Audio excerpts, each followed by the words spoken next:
यहाँका धर्मका खम्बाहरू बलिया बनुन्। मानदेवको खम्बा छ, भूपालेन्द्रको खम्बा छ, सिद्धिनरसिंह मल्लको खम्बा छ, प्रताप मल्लका खम्बा छन्, पृथ्वीनारायणका खम्बा छन् र रणबहादुरका छन्। यीले केही काम गर्छन्, यिनले पछिको धर्म थाम्ने काम गर्छन्। आजका जस्ता देखिन्छन् यिनले त नाश गर्ने हुन्। आफ्नो नयाँ चैतन्य बनाउने, पुराना सब चौपट गर्ने, त्यस्तो काम आजका सन्तानहरू सब भस्मासुर बनेका छन्। यी भस्मासुर सन्तानले आफूलाई भस्म गर्ने, अरूलाई पनि। देशको पैसा विदेश जानुहुन्न।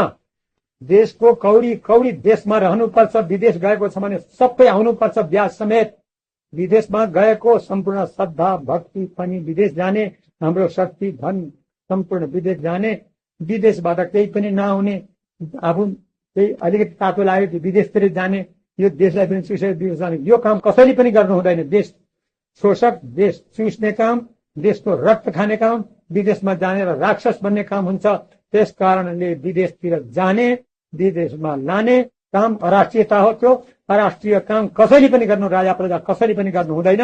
सबैले विदेशको ल्याउनु पर्छ, यहाँ लाउनु पर्छ। महेन्द्र मल्लले भनेको छ, हाम्रा मान्छेले अरू देशमा गई नौला नौला भाँडा बर्तन बनाउने, नौला नौला कपडा बनाउने, नौला नौला कलाहरू सिकेर आउने, आफ्नो चोखो धर्म जोगाई यो कला सिकेर आउनु। कसैले थाहा पाई, कसैले कैद गर्यो भने मारे मर्नु, गोप्य नखोल्नु भन्ने महेन्द्र मल्लको स्थिति छ। ती पुराना तिथिहरू त्यसै छन्। यिनलाई आज लत्याएर हुत्याएर फालेर त्यसको विपरीत काम चलिरहेको छ। यस्तो काम गर्ने राष्ट्रियता हुँदैन। कसैले पनि त्यो काम गर्नुहुन्न। देशको हानि गर्ने, विदेशको लाभ गर्ने काम देशघातक हो, महापातक हो। वनमा आगो लाउने महापातक हो। वनमा आगो लाउनेले संसारमा आगो लगाएको ठहर छ।